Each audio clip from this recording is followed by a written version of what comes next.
Tilaging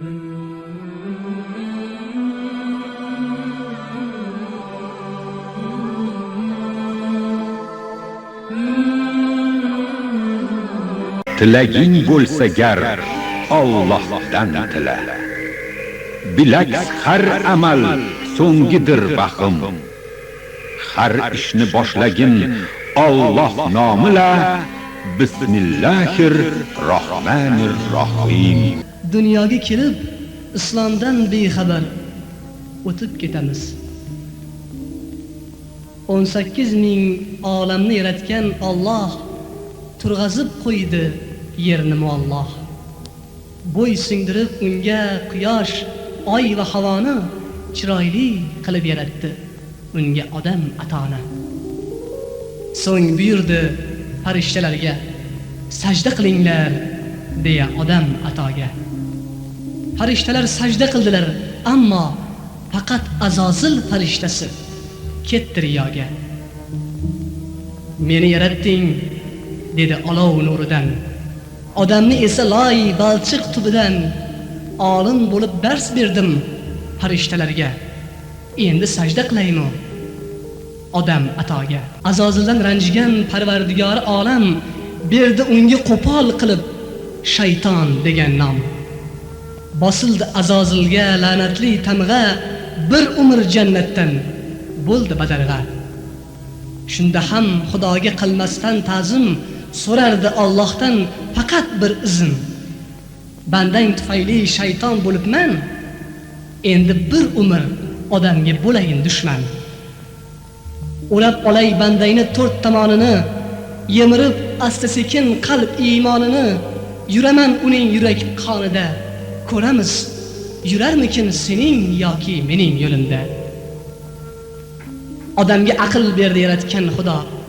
Evaziga hech narsa so'ramay, hatto muqaddas kitoblar orqali yo'lin ko'rsatib, tanla dedi haq yoki shayton yo'lin aql ishlatib. Shu bois odamga qasd bo'lib shayton qurdi inson ichidan o'zga makon. Gunohlar qildirish uchun jangga otlandi.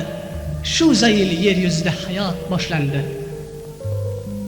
Odam atodan mama Havo paydo bo'lgandan keyin ulardan zurriyot tarqala boshladi sekin.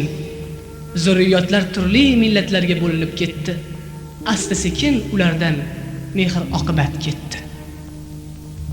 Odamlar omonatga qilib xiyonat, kasblari o'g'irlik u bo'ldi jinoyat. Tanimay qolishib bir-birlarini unutdilar bir ota-onadan bo'lganlarini. Insonlarda qolmadi zarracha vijdon. Unutib Xudoni qoraydi iymon. Yomonlar yaxshilarga yovuzlik tilab ketdilar jaholat botqog'iga qulab. Na uyat qoldi, na sharmu hayo, ayollarda oru erkakda vafo. Bir o'rinda ikkovlari yotib benikoh, bundan ham og'irroq bo'lurmi gunoh? Eyvoh! Shunda ham Alloh haq subhanahu va taolo ularni ustiga yuvarmay balo, qutqarib jaholatdan bandalarin elchi qilib yubordi payg'ambarlarin. Odam atodan to hozirga qadar taxminan 124 ming o'tdi payg'ambar. Ulardan Muso, Iso, xullas kalom, oxirgisi Muhammad alayhissalom. Rasulimiz payg'ambar bo'lmasdan hali Hiro g'origa kirdilar ibodat qilgani. Shu vaqt Alloh farishtasi Jabroil kelib, sizni Alloh sayladi dedi payg'ambar qilib. Nur bo'lib yoritg'aysiz devon hayotni, qalblariga jo qildi ushbu oyatni.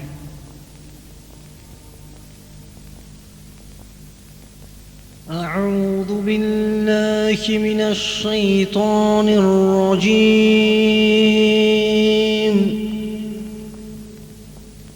بسم الله الرحمن الرحيم.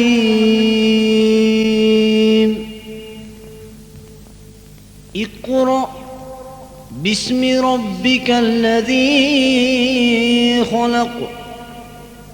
خلق الإنسان من علق. اقرأ وربك الأكرم. الذي علم بالقلم علم الإنسان ما لم يعلم صدق الله العظيم.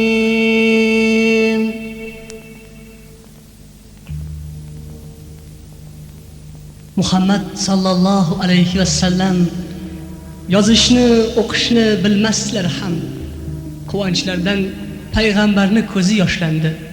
Shu kundan islom uchun da'vat boshlandi. Da'vatni boshladilar avvalo uydan, ko'chaga chiqdilar keyinroq undan.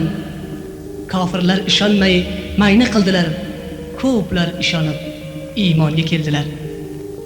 Kofirlarga qarshi jang qilib odam islom diniga ham qo'yildi qadam. Din uchun da'vatda mahkam bo'ldilar, jon berib Alloh uchun shahid bo'ldilar. Qancha zahmat chekmadilar bu haq din uchun. Jonlarini ayamay og'a-ini uchun chin ummat bo'lay deb alayhissalomga sahobalar yo'l oldilar butun olamga. Sahobalar och yurdilar, hamda yalang'och, majnuniy sifatda o'sgan soqol soch dedilar: "Hoy inson, och, ko'zingni och, jannatga intilgin, do'zaxdan qoch."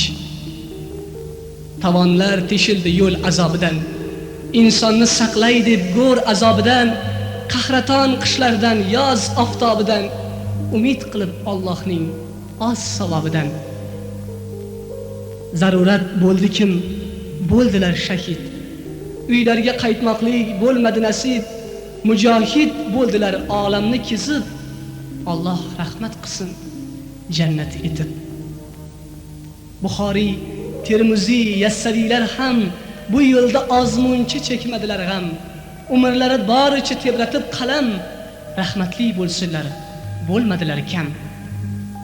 Bizchi yo'ldan adashdik, sarobga boqib. Kofirlarga ergashdik, Qur'onni yoqib. Islomga qarshi jang qilib essiz, shuncha yil kofirlarga xizmat qilib biz. Qandoq kunlarga qoldik azizlar o'zi. Yerda oliy bo'lmasa Allohning so'zi, hech oftob ko'rarmikin musulmon yuzi? Yo tekkanmikin bizga shaytonning ko'zi? Aka ukasin ko'zini o'ysa, jigarin ayamay so'ysa, muslimligin unutib qo'ysa, qiyomat bo'lib qopti Xudo xolasa. Kambag'al bechora ochlikdan o'lsa, boylar pul sochish bilan ovora bo'lsa, kofirlar o'lganlaring yaxshi deb kulsa, Xudo urib qo'ygan ekan bizlarni rosa. Azizlar, bas endi shaytonni yo'lidan qaytarsin Xudo. Islom u iymondan qilmasdan judo, bor ekan Allohga chinakam shaydo. Farzlarin vaqtida qilaylik ado. Jannatni va so'nggi bo'lagidan mu'minlarni yaratdi. Keyin 4ga bo'lib, birinchi bo'lakdan aziz va mukarram Rasulullohni yaratdi. Ikkinchi bo'lakdan aqlni, uchinchi bo'lakdan uyatni va nihoyat oxirgi bo'lakdan ishqni yaratdi. Alloh taolo qalamga xitob qildi. Arshi a'lo uzra yozgil kim la ilaha illalloh Muhammad Rasululloh deb. Qalam 400 yil yozdi-yu kalimaning yarmiga la ilaha illallohga yetdi. Qalam aytdi: "Ey qiyosi yo'q, tengi yo'q zot, yozdimki la ilaha illalloh deb.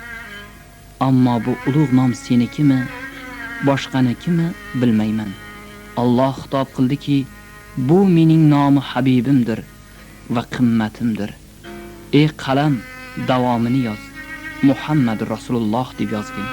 Alloh xitobining haybatidan qalamning boshi sindi. So'ng yozdi: Muhammadur Rasululloh deb. Shundan qalam boshini sindirib yozish qiyomatgacha sunnat bo'ldi.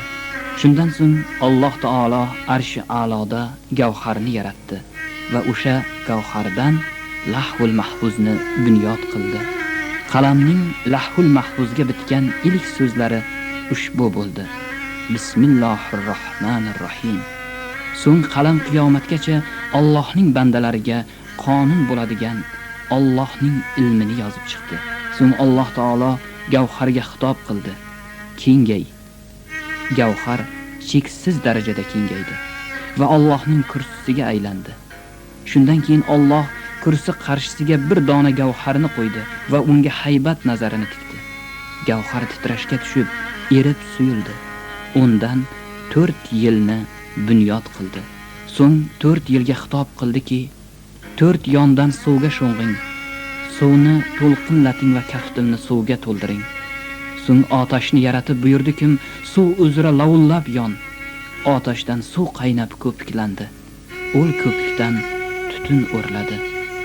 Ko'pikdan yerni yaratdi. Unda Ka'ba o'rnini belgiladi. So'ng aytdikim, yerni 2 kunda yaratdim.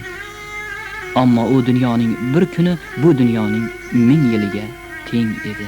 Alloh taolo shundan keyin tutundan iborat xilqatga yuzlandi-da, ularni 7 qat osmon qilib tikladi. Har bir qatning orasi 500 yillik masofa bo'ldi. So'ng quyoshni yaratdi. U o'z joyida harakatlanib turdi. Oyni yaratdi. Unga xos manzillarni belgilab qo'ydi. Kecha-yu kunduzni yaratdi. Alloh taolo aytdikim, kecha-yu kunduz, quyosh va oy Allohning belgilaridir. Quyoshga ham, oyga ham sajda qilmangiz. Agar ibodat qilmoqchi bo'lsangiz, ularni yaratgan Allohga sajda qilingiz. Shundan keyin qushlar va qumursqalarni, farishtalarni, dengizlarni yaratdi.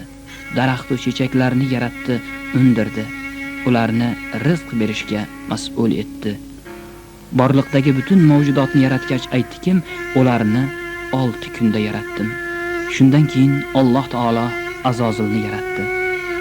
Azozil yaratganiga qarab 600 yil sajda qildi. Keyin u yerga tushib 7 qat zaminning har birida 1000 yildan Allohga sajdada o'tirdi. Keyin birinchi qat osmonga ko'tarildi, 1000 yil Xudoga sajda qildi. Unga Xoshiyash deb nom berdilar. So'ng ikkinchi qat osmonga chiqib 1000 yil ibodatdan bo'shamadi. Ahli osmon uni obid deb atadilar. Uchinchi qat osmonda ham 1000 yil Allohga sajda qildi, Solih degan nom oldi. To'rtinchi qat osmonda Allohga hamd va sano aytib 1000 yil ibodat qildi va Valiyash deb ataldi. Undan 5-chi osmonga ko'tarildi va 1000 yil sajdada turdi. Azozil nomini oldi. Undan 6-chi osmonga uchdi va 1000 yil ibodat qildi. Undan 7-chi osmonga chiqdi va yana 1000 yil sajdadan bosh ko'tarmadi. Nihoyat yer bilan osmonda Azozil o'tirib sajda qilmagan bir kaft ham joy qolmadi. Shundan keyin arshga chiqdi va 6000 yil davomida bir maqomda sajda bajo keltirdi. So'ng boshini sajdadan ko'tarib hojat tiladi va aytdi: Alloho, men lahul mahfuzingdan xabardor qilgin. Tokim sunnatingni bilay va ibodatimni ziyoda qilay. Allohdan farmon keldiki, xabardor bo'l. Azozil lahul mahfuzga yaqinlashgach, bir yozuvga ko'zi tushdi. Unda yozilmish ediki, Xudoy taoloning bir bandasi bor kim, u Tangriga 600 ming yil sajda qilib, oqibat bir marta sajda qilmaganligi sababli Alloh uni kofirga aylantiradi va 600 ming yillik ibodatini nobud qilib, ismini Iblis deb qo'yadi. Bu yozuvni o'qigan Azozil lahul mahfuz oldida to'xtab 600 yil yig'ladi. O'sha palla Allohdan xitob keldi: Ey Azozil, aytgil, farmonimga bo'ysunmagan va toatimni qilmagan bandamning jazosi nedir? Azozil aytdiki: Xudovando, sening farmoningdan bo'yin tovlagan kishining jazosi la'natdir. Nido keldiki, ushbu xat qilib yozilsin va saqlansin. Allohning farmoni bilan Azozilni jannatga eltdilar va u 1000 yil jannat xazinadori bo'ldi. So'ng Alloh jannatda nurdan bir minbar paydo qildikim, Azozil unda turib 12000 yil vaz aytdi. So'ng Alloh taolo odamni yaraturman deb xitob qildi. Shunda u yaratgan barcha narsalar bosh ko'tarib, odamni bizdan yaratgil deb ta'ma qildilar. Tog' aytdi, men qutlug'man, dengiz aytdi, men haybatlikman, oltin esa men azizman dedi. Ko'k esa men adizman dedi. Barcha narsalar bosh ko'tarib o'zlarini maqtay ketdilar yolg'iz yer tavozi qilib aytdiki, men ulardan zaifman, oyoq ostidaman, menda quvonchu. Shunda yer tavozi qilib aytdiki, men ulardan zaifman, oyoq ostidaman, menda quvonchlik narsaning o'zi yo'qdir. Shunda Alloh xitob qildiki, men odamni tuproqdan yaraturman. Alloh Jabroilga amr etdi. Borg'il, yer yuzidan bir hovuch tuproq keltirgil. Jabroil kelib, Ka'ba o'rni deb belgilangan joydan tuproq olmoqchi bo'ldi. Shunda yer, mendan tuproq olmag'il, qo'rqamankim, janobi kibriyo mendan xalifa bunyod qilg'ay. Undan da osiy farzandlar paydo bo'lib, do'zaxga mustajob bo'lg'aylar va men Xudoy taolo azobiga toqat qila olmasman. Ey Jabroil, mendan tuproq olmag'il deb yalindi. Jabroil tuproq olmay qaytdi. Alloh Isrofilni jo'natdi. Yana o'sha holat takrorlandi. Keyin Mikoil ham tuproq ola olmay qaytdi. Alloh Azroilni jo'natdi.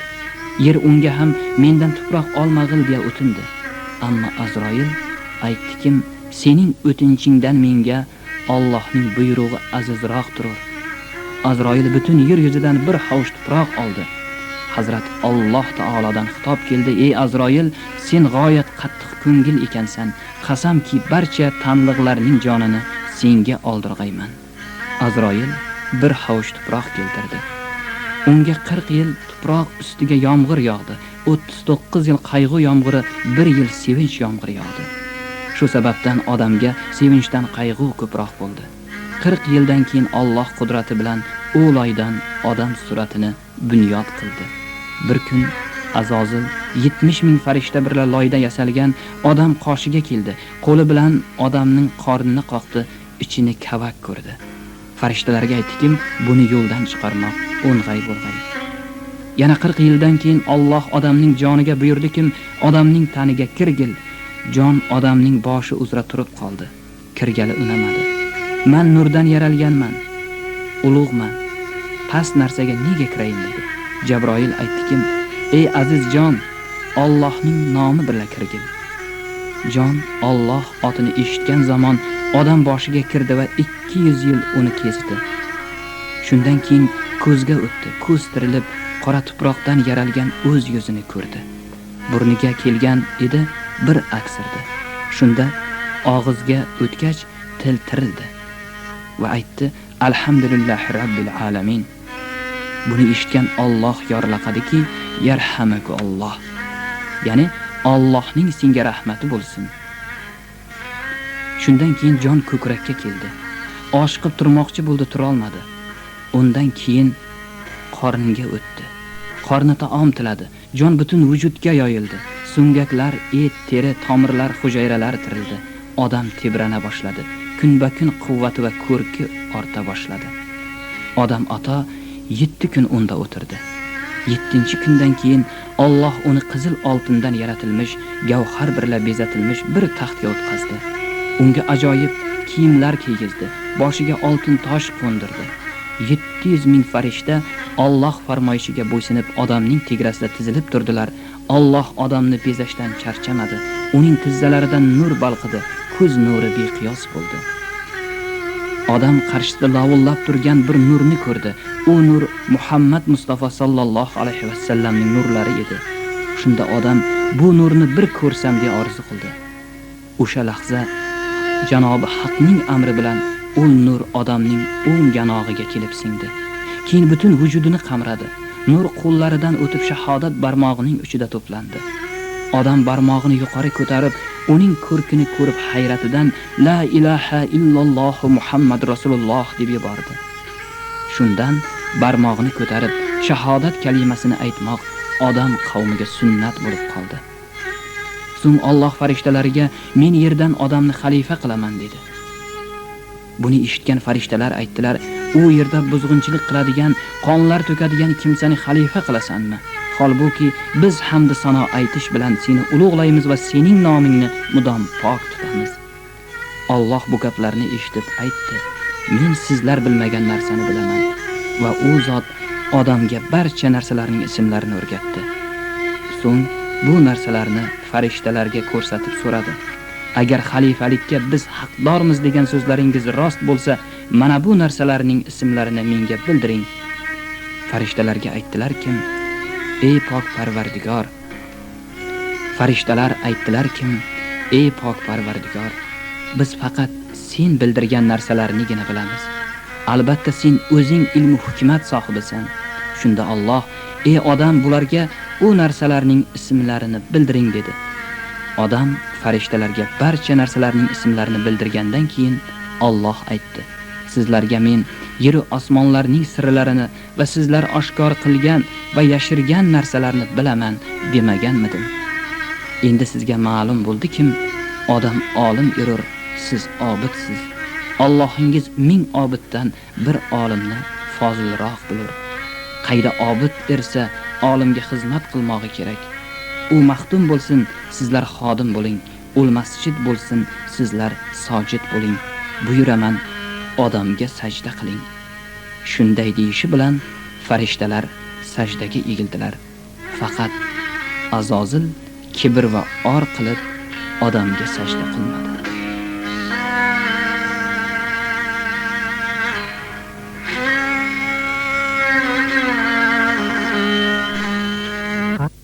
La'natulloh odam tufayli jannatdan quvilganidan so'ng bir kuni Allohning huzuriga kelib dediki: "Yo Rabb, men odam tufayli jannatdan quvildim. Faqat bilib qo'y, sen meni qanday bezor qilgan bo'lsang, men endi odamlarni shunday bezor qilaman." Alloh aytdiki: "Sen odamlarni rostdan ham bezor qiluvchisan. Bunga senda izn bor." Iblis dedi: "Mening yana qanday imkoniyatim bor?" Alloh dedi: "Odam atodan tug'ilgan bola qancha bo'lsa, sening ham shuncha bolang bo'ladi." Iblis yana nima deb so'radi. "Qalblarni vasvasaga solishing mumkin", dedi Alloh. Iblis yana nima deb so'radi. "Barcha yordamchilaring bilan ularni yo'ldan ozdirib, harom daromad va harom xarj qilishlari, buzuq va xurofiy narsalarga mayl etishlari, yomon amallar bilan avvora bo'lishlari va orzu havaslar ketidan o'ralashishlari, tavbani tark etishlari uchun vasvasaga solasan", dedi Alloh. Shundan keyin odam alayhissalom kelib Allohga aytdiki: "Ey Rabbim, iblisni mening bolalarimning boshiga balo qilding. Men uning vasvasalaridan o'zimni faqat sening yordaming bilan himoya qila olaman. Sen qanday yordam berasan?" dedi. Alloh dediki: "Har tug'ilgan bolangga bir himoyachi farishtani vakil qilib qo'yaman." Odam yana nima deb so'radi. "Bir savobga 10 savob beraman", dedi Alloh. Yana nima deb so'radi odam. "Jonlari tanlarida ekanligida tavbalarini qabul qilaman." Odam yana nima deb so'radi. "Ularni avf etaman", dedi Alloh. Shunda odam aytdiki: "Yo Rabbim, bo'ldi, yetadi", dedi. Oradan bir muncha vaqt o'tib, iblis yana qaytib keldi. "Yo Rabb, odamlar uchun payg'ambarlar yubording, kitoblar indirding. Qani mening payg'ambarim?" dedi iblis. Alloh dediki: "Kohinlar, folbinlar sening payg'ambaring. Kitoblarim nima bo'ladi?" dedi iblis. "Igna bilan badanga solingan rasmlar ham senga kitob o'rnida o'taveradi." "Hadisim nima?" dedi iblis. "Yolg'on." "Qur'onim nima?" Alloh aytdiki: "Qofiyali safsatalar, maddohlikdan o'zgasini bilmaydigan she'rlar." "Muazzinimni ayt", dedi iblis. "Mazmunsiz, shavqin taratuvchi cholg'ular", degan javob bo'ldi. "Masjidim qayer?" yana savol bo'ldi. "Tungi ko'chalar." "Uyim qayer?" "Hammomlar." "Yeydiganim nima?" "Harom yo'l bilan yo ishlamay topilgan taomlar." "Ichadiganim nima?" "Aql idorasini yo'q qiluvchi ichimlik va karaxt qiluvchi moddalar." Iblis: "Tuzoqlarim nimadir?" deb so'radi yana. Alloh aytdiki: "Tuzoqlaring buzuq xotinlardir." Raviylar rivoyat qilibdilar. Banda o'ladigan paytida uning qoshiga 5 ta farishta keladi. Avvalgi farishta kelib: "Assalomu alaykum, ey Xudoning bandasi. Men sening rizqingga mas'ul edim. Endi mag'ribdan mashriqqacha talab qilsam ham senga biror luqma rizq topolmayapman. ikkinchi farishta kelib, ey banda, men sening ichadigan ne'matlaringga mas'ul edim. Bu kun sening uchun bu dunyoda bir qatra ham sharbat topa olmayapman deydi. Shundan so'ng uchinchi farishta kelib aytadiki, ey Xudoning bandasi, men sening qadamlaringga mas'ul edim. Lekin bugun ko'rib turibmanki, endi bu dunyoda sening hech bir qadam qo'yarga joying qolmaydi. To'rtinchi farishta esa kelib aytar ekan, men sening nafaslaringga mas'ul edim. Lekin bu kun mag'ribdan mashriqqacha talab qilsam ham sening uchun hech bir nafas yo'q. Nihoyat beshinchi farishta kelib, assalomu alaykum ey Xudoning bandasi, men sening umringga mas'ul edim. Lekin sening umringdan bir soat ham qolmabdi deydi. Shundan so'ng ikki farishta kiromi kotibayn, ya'ni kiftimizdagi ikki farishta kelib ayturlarki, ey banda, bizlar sening yaxshilik va yomonligingga mas'ul edik. Lekin bugun hammasi tugadi. Shundan so'ng uning qo'liga bir sahifa xat bitib beradilar. Bu sening dunyoda qilgan amallaringdir. O'zing o'qib ko'rgil deydilar. Bu vaqtda u banda bu dunyodagi qilgan ishlarini bir-bir o'qib ko'rib, hijolatdan va qo'rquvdan terlab ketadi. Shu paytda Azroil alayhissalom keladi. Uning o'ng tarafiga rahmat farishtalari, chap tarafida esa azob farishtalari turadi. Ularning ba'zilari o'l bandaning jonini tortadilar, ba'zilari jasadini tortadilar. Shu tariqa jonni halqumga yetkirganlarida Azroil alayhissalom kelib jonni oladilar. Agar banda saodatmand bo'lsa, rahmat farishtalari o'l bandaning jonini osmon tarafga olib chiqib ketadilar. Agar badbaxt bo'lsa, azob farishtalari o'l bandaning jonini, jasadining qanday xor bo'lishini ko'rsatish uchun yerda olib qoladilar. Ya'ni ba'zi rivoyatlarda aytilishicha, mu'min kishining go'rida 7 kungacha fitnalar sodir bo'lib turadi. Gunohkorning go'rida esa 40 kungacha fitnalar paydo bo'ladi. Ya'ni murdani go'rga qo'yganidan so'ng turli farishtalar kelib, uni har turli savollar bilan qiynaydi. Temir go'rzilar bilan uradi. Yaratgan bu azoblaridan, bu imtihonlaridan o'zi bizni asrasin. Bir alayhissalom aytadilar-ki, agar odam o'lsa, 3 kecha kunduz o'tgandan so'ng uning joni Allohga iltijo qilib, ey bor Xudoyo, menga ijozat bergin. Men yerga tushib, qadrdon jasadimning holini borib ko'ray deydilar. Alloh ijozat beradi. Jon qabrga kelib, uzoqdan nazar tashlaydi. Qarasaki, jasadning ahvoli xarob. Qaro tuproqqa belanib, zardoblar oqib yotibdi. Bu holni ko'rib, jon yig'lab ayturki, ey g'arib jasadim, tiriklik vaqtingda shunday bo'lib qolishingni nega o'ylamagan eding? Shundan so'ng jon yana qaytib osmonga chiqib ketadi. 5-kuni Allohdan ijozat so'rab, jon yana jasadini ko'rmoq istagida yerga tushadi. Qarasaki, jasad hamon xor bo'lib yotibdi. Jon yana ko'p pushaymonlikda yig'lab samoga ko'tariladi. 7-kuni Alloh ijozati bilan yana jasadining qoshiga keladi. Bu gal qarasa, jasadga qurt tushgan. Bu holni ko'rib, jon faryod qiladi. Ey notavon jasadim, tiriklik vaqtingda hech yod qilurmisan? Sening avlodlaring, ota-onang, yori do'stlaring, mol-mulklaring qaylarda qoldi? Jon yig'lab shu tariqa osmon tarafga chiqib ketadilar. Abu Hurayra radhiyallohu anhu rivoyat qilibdirki, Hazrat Rasulullohdan eshitdim, agar mu'min kishi o'lsa, uning joni 1 oygacha hovlisining atrofida aylanib, undan qolgan mollarni vorislari qay tariqa taqsim qilmoqliklarini va uning qarzi bo'lsa, qarzini qanday ado qilmoqliklarini ko'rib yuradi. 1 oy tamom bo'lgandan so'ng yana 1 yilgacha go'rining atrofida aylanib, jasadiga qarab yuradi. Kimki unga duo qilib, uning o'lganiga g'amgin bo'lsa, hammasini ko'rib turadi. 1 yil tamom bo'lgandan so'ng arvohlar jam bo'ladigan manzilga chiqib ketadi. Shundan so'ng har Laylatul Qadr kechasi yerga tushadi. Bu haqda Qur'oni Karimda dalillar bor. Hazrati Ibn Abbos radhiyallohu anhu rivoyat qilibdilarki, agar Eid kuni yoki Ashur oyining avvalgi kuni yoki avvalgi kechasi yoki Rajab oyining avvalgi juma kuni yoki avvalgi juma kechasi bo'lsa, shuningdek Barat oyining 15-kechasi bo'lsa, hamma murdalarning jonlari uylarining eshigiga kelib turadilar. Aytadilarki, ey avlodlarim, menga rahim qilinglar. Meni bir luqma taomning savobi bilan yo'qlanglar. Men shunga muhtojman. Agar taom bilan yo'qlamoqqa qodir bo'lmasanglar, 2 rakat nafl namozining savobi bilan yo'qlanglar.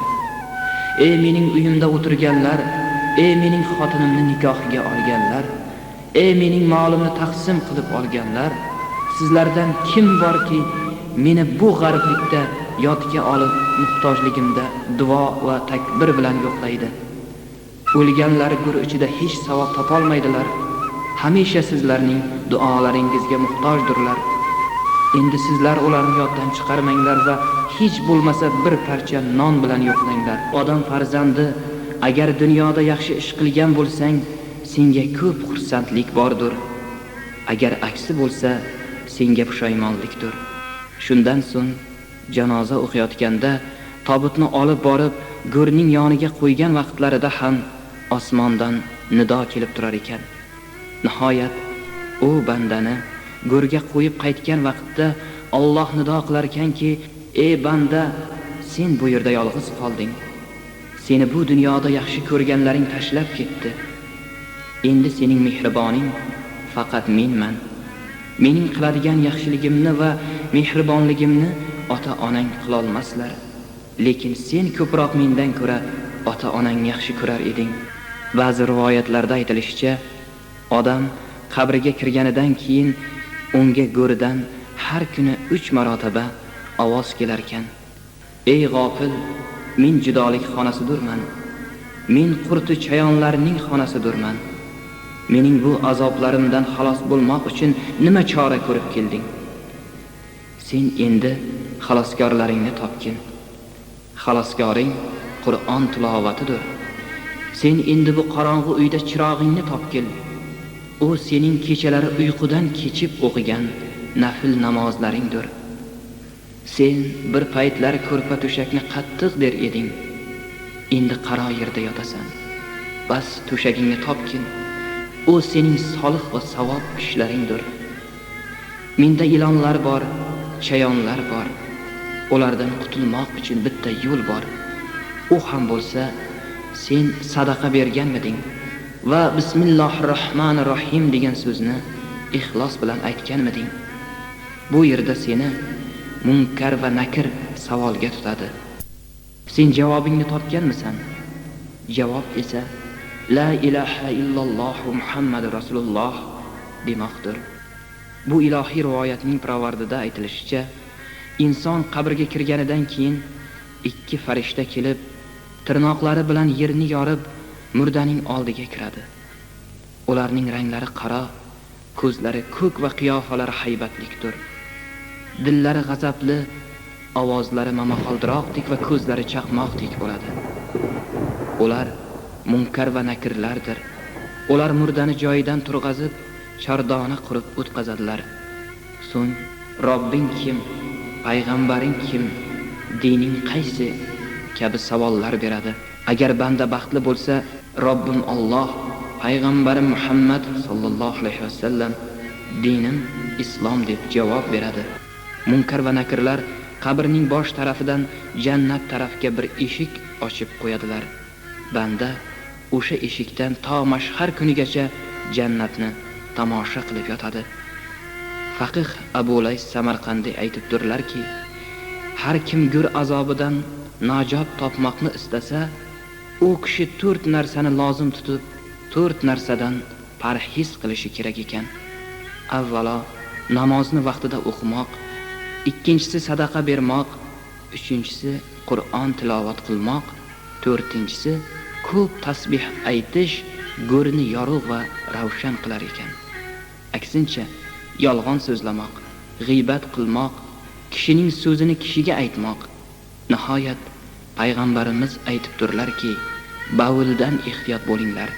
Go'rning hamma azobi bavulning kasofatidir. Ya'ni inson hojatxonada o'zini pokiza tutmog'i lozim ekan. Mana shu narsalar insonni go'rda azoblanishga olib kelar ekan.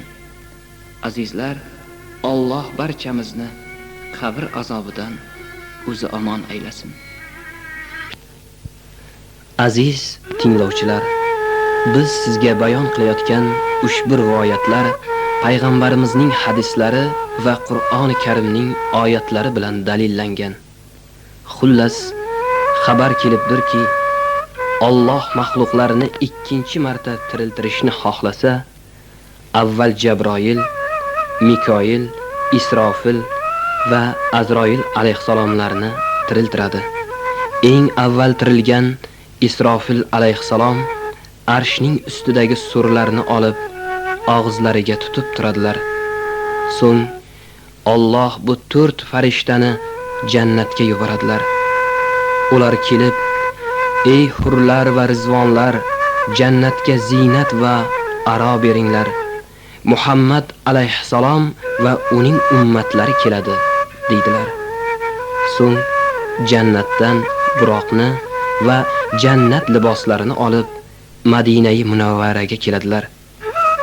Shunda payg'ambarimizning qabrlaridan nur chiqib, ularni qarshi oladilar. Jabroil alayhissalom aytadilarki, ey Isrofil, payg'ambarni turg'izmoq uchun siz nido qiling. Alloh turg'izmoqlik hukmini sizga bergan. Isrofil aytadiki, ey Jabroil, mening nido qilmog'im beodoblik bo'ladi. Siz nido qilib, u kishini bedor qiling. Chunki siz dunyoda bu kishiga do'st edingiz, xizmatlariga ko'p kelar edingiz. Jabroil alayhissalom bu gaplarni tinglab turib, men nido qilmoqqa hayo qilaman. Axir siz-ku haloyiqni turg'izmoqqa mutasaddi, deydilar. Shunda Isrofil alayhissalom Mikoil alayhissalomga, unda siz nido qiling deb o'tinadi. Mikoil alayhissalom payg'ambarimiz qabriga qarab, assalomu alaykum yo Muhammad sallallohu alayhi vasallam, deydilar.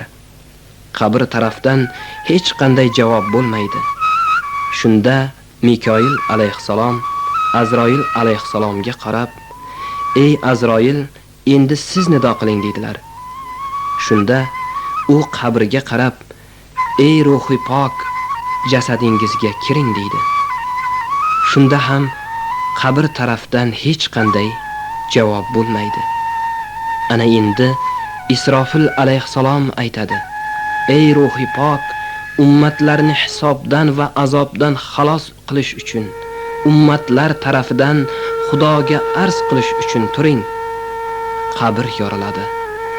Payg'ambar alayhissalom va ummatim deb boshiga va soqollariga tuproq sochib qabrning ichida yig'lab o'tiradilar. Jabroil alayhissalom jannatdan olib kelgan liboslar bilan buroqni elitib beradilar. Payg'ambarimiz so'raydilarki, ey Jabroil, bu kun qanday kundir? Jabroil javob aytur, bu kun hasrat va nadomat kunidir. Sizning buroq minib mashharga boradigan kuningizdir. Mu'minlar bilan muloqot qiladigan kuningizdir. Payg'ambar yana so'raydilar, menga yangi hodisalardan xabar bering. Jabroil javob beradi. Yangi xabar shuki, men sizga jannatdan libos va boshingizga toj olib keldim. Payg'ambarimiz dilgir bo'ladilar. Men sendan buni so'ramadim. Shunda Jabroil, ey Muhammad sallallohu alayhi vasallam, jannatning hamma eshiklari ochilgan, sizning tashrifingizga muntazirdir, deydilar. Payg'ambarimiz battar betoqat bo'ladilar. Ey Jabroil, men sendan buni so'rayotganim yo'q. Mening osiy ummatlarim nima bo'ldi? Ularni pulsirotdan jahannamga uloqtirmadinglarmi? Shunda Isrofil javob beradiki: "Ey payg'ambari Xudo, hali hech kim go'ridan tirilgani yo'q. Men hali so'rga dam urganim yo'q." Payg'ambarimizning xotirlari andak jam bo'lib, ana endi jannat liboslarini kiymoqqa tutinadilar. Aziz tinglovchilar, duo qilaylik. Hech birimizni Xudo iymonidan, payg'ambar shafoatidan benasib qilmasin.